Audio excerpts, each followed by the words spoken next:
এখানে রাষ্ট্রপতি, প্রধানমন্ত্রী থেকে উপদেষ্টা সবাই বাংলাদেশে চিকিৎসা করতে হবে এবং সেই ব্যবস্থায় এই দেশের জনগণ চায়। একটা এমআরআই মেশিনের দাম 10 কোটি টাকা হলে সেটা 18 কোটি টাকায় কিনে 1 বছর পরে নষ্ট হয়ে যায়। সে এমআরআই খরচ পড়ে একটা 18 থেকে 20,000 টাকা। আমরা জিরো টলারেন্স পলিসি অ্যাডপ্ট করব। সরকারের 90 দিনে স্বাস্থ্য খাতের মধ্যে যে ভিজিবল পরিবর্তনটি আনবেন, ওনারা আমাদেরকে কমিটমেন্ট দিয়েছেন যে স্বাস্থ্য মন্ত্রণালয় দৃশ্যমান পরিবর্তন আনবেন এবং স্বাস্থ্য খাতকে জনমুখী করবেন এবং সেই 90 দিনের কাউন্টডাউন আজকে থেকেই, এখন থেকে। ঠিক আছে। বিরোধী আন্দোলন করতে গিয়ে যে ছাত্র জনতা যারা আহত হয়েছেন তাদেরকে এক্সক্লুসিভলি ডেডিকেটেড ওয়েতে একটি চিকিৎসা করার পিছনে কারণ হচ্ছে যে এই যারা এখন ভর্তি আছেন 500-র উপরে, এদের প্রত্যেকেরই মৃত্যুর ঝুঁকি রয়েছে ইনফেকশন থেকে। তো এই ইনফেকশন যদি আমরা প্রিভেন্ট করতে না পারি, আমাদের এই ছাত্রদের কিন্তু মৃত্যু ঝুঁকি থেকে আমরা কমাতে পারবো না। যে কারণে অ্যাটেন্ডেন্টের যারা আছেন তাদেরকে আমরা অনুরোধ করছি, আপনারা হাসপাতাল কর্তৃপক্ষের সঙ্গে যোগাযোগ করে আমাদের সঙ্গে যোগাযোগ করবেন। আপনারা যেটি ওনারা বললেন, প্রত্যেক পরিচালক, প্রত্যেক স্বাস্থ্য ব্যবস্থাপককে আমরা বলেছি, আপনাদের যদি সার্ভিসে কোনো গ্যাপ থাকে, আপনাদের যদি দুর্বলতা থাকে, আপনাদের ট্রলিম্যান যদি টাকা নেয়, আপনাদের পরীক্ষা নিরীক্ষা করতে যদি তারা নিগ্রহের শিকার হয়, ব্লাড ব্যাংকে যদি নিগ্রহের শিকার হয়, তাহলে ছাত্র জনতা কিন্তু আপনাদের উপরে কোনোভাবে ছেড়ে দিবে না। সুতরাং আপনারা আপনাদের অবস্থান থেকে প্রত্যেক পরিচালক স্ব অবস্থানে তার দায়িত্ব যথাযথভাবে পালন করেন। চিকিৎসকরা যার যার যথাযথ দায়িত্ব পালন করবেন এবং প্রত্যেকটি হাসপাতালে একটি অভিযোগ বাক্স খোলা হয়েছে, যেটি লাল একটি অভিযোগ বাক্স থাকবে। যে কেউ যে কোনো হাসপাতালে, সেটি সরকারি হোক বেসরকারি হোক, প্রতারিত হলে পরে সেই অভিযোগ বক্সে অভিযোগ দান করবেন এবং 24/7 হেল্প ডেস্ক থাকবে। এই স্বাস্থ্য ব্যবস্থা ওভারনাইট পরিবর্তন করা সম্ভব না, কিন্তু আমরা যেটি চিন্তা করছি, স্টেটের অনেক বড় দায়িত্ব, যেটি আজকে বলা হচ্ছে বেসরকারি খাতে সরকারি খাতে কেন মানুষের চিকিৎসা ব্যয় বাড়বে, আউট অফ পকেট এক্সপেন্ডিচার এত বেশি হবে কেন? এটা হচ্ছে স্টেটের রেসপন্সিবিলিটি।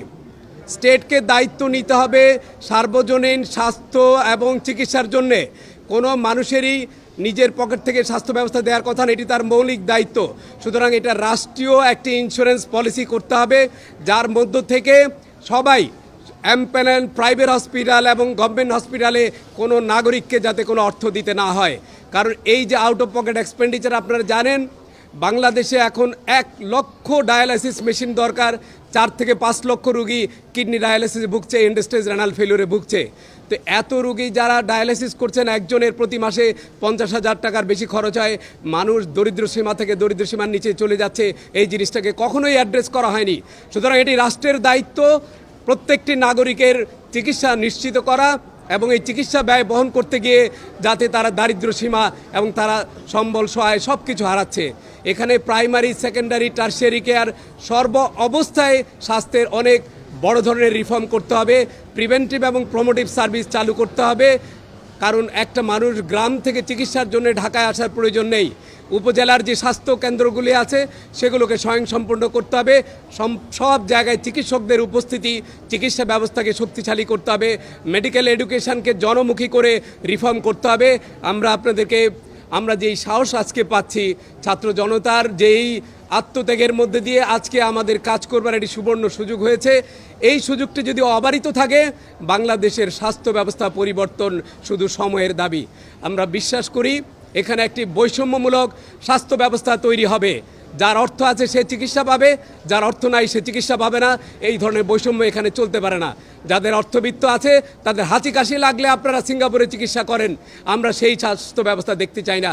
এখানে রাষ্ট্রপতি, প্রধানমন্ত্রী থেকে উপদেষ্টা সবাই বাংলাদেশে চিকিৎসা করতে হবে এবং সেই ব্যবস্থায় এই দেশের জনগণ চায়। আমি বিশ্বাস করি আজকে যারা আছেন তাদের এই আন্দোলন এবং তাদের যে আত্মত্যাগ, অনেকেই মৃত্যুবরণ করেছেন, তাদেরকে আমরা ফিরিয়ে আনতে পারবো না।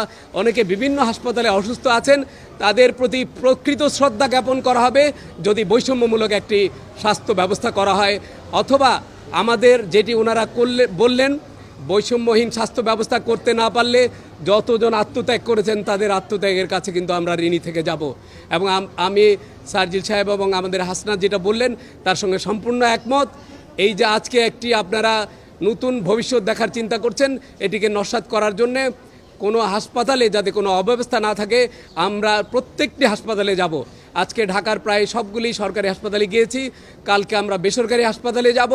এরপর ঢাকার বাইরে যত হাসপাতাল আছে চিটাগং, রাজশাহী, সিলেট, ময়মনসিংহ সমস্ত বিভাগীয় হাসপাতালে আমরা একে একে যাব এবং আমি এটিও পরিষ্কার করে দিই, আমাদের যদি কোনো health manager, director, doctor, nurses অথবা কর্মচারী আপনারা যদি দায়িত্ব পালন না করেন, মধ্যস্বত্বভোগীর কাছে আপনারা শরণাপন্ন হন, কোনো সরকারি হাসপাতালে যদি বাইরের থেকে কোনো পরীক্ষা নিরীক্ষা করা হয় অথবা কোনো রুগীকে বাইরের থেকে মেডিসিন কিনতে দেওয়া হয়, ছাত্র জনতা আপনাদেরকে ছাড়বে না। সুতরাং এই হুঁশিয়ারি অত্যন্ত স্পষ্টভাবে দিয়ে যাচ্ছি, আমরা জিরো টলারেন্স পলিসি অ্যাডপ্ট করব। এই রকম অনিয়ম করার জন্য আপনারা নিগৃহীত হলে সেই দায়িত্ব আপনাদেরই নিতে হবে। সুতরাং দায়িত্বহীন ভাষায় বলতে চাই, স্বাস্থ্যের পরিবর্তন আসন্ন, আপনারা সবাই যদি আমাদের সঙ্গে থাকেন, এই পরিবর্তন শুধুমাত্র অল্প সময়ের বিষয়। যেটি আপনি বলেছেন খুবই রিলেভেন্ট প্রশ্ন, কারণ যখন আপনি একটা মুক্ত এনভায়রনমেন্টে কাজ করেন, যখন আপনার উপরে কোনো কিছু চাপিয়ে দেওয়া হয় না, আপনার মতামতকে প্রাধান্য দেওয়া যায়, তখনই কেবল পরিবর্তন সম্ভব। গত 4 বছর ধরে আমরা বলেছি ন্যাশনাল হেলথ ইন্স্যুরেন্স করতে হবে, গত 4 বছর ধরে বলেছি আমরা ন্যাশনাল হেলথ অথরিটি করতে হবে, স্বাস্থ্য ইন্ডিপেন্ডেন্ট কমিশন করতে হবে, স্ট্র্যাটেজিক পারচেজ করতে হবে, যন্ত্রপাতি না কিনে সার্ভিস কিনতে হবে। একটা এমআরআই মেশিনের দাম 10 কোটি টাকা হলে সেটা 18 কোটি টাকায় কিনে 1 বছর পরে নষ্ট হয়ে যায়। সে এমআরআই খরচ পড়ে একটা 18 থেকে 20,000 টাকা, আমি তো প্রাইভেট থেকে 5,000 টাকায় কিনতে পারি। অনেক ধরনের স্ট্র্যাটেজিক বিষয় ছিল, সেগুলো এখন আমরা মনে করি যে এখন উপযুক্ত পরিবেশে এসছে। স্বাস্থ্যের রিফর্ম শুধুমাত্র আন্তরিকতা, এবং যে যেখানে আছেন আমি একটা কথা পরিষ্কার বলি, আপনারা যার যার জায়গায় সিনসিয়ারলি কাজ করেন, পরিবর্তন আসবেই।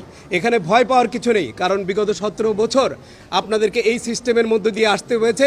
এখন আপনারা ভয়ে ভীত না হয়ে যার যার জায়গায় আপনাদের দায়িত্বগুলি পালন করেন, পরিবর্তন নিশ্চয়ই আসবে। সরকারের 90 দিনে স্বাস্থ্য খাতের মধ্যে যে ভিজিবল পরিবর্তনটি আনবেন, ওনারা আমাদেরকে কমিটমেন্ট দিয়েছেন যে স্বাস্থ্য মন্ত্রণালয় দৃশ্যমান পরিবর্তন আনবেন এবং স্বাস্থ্য খাতকে জনমুখী করবেন, এবং সেই 90 দিনের কাউন্টডাউন আজকে থেকেই, এখন থেকে। ঠিক আছে।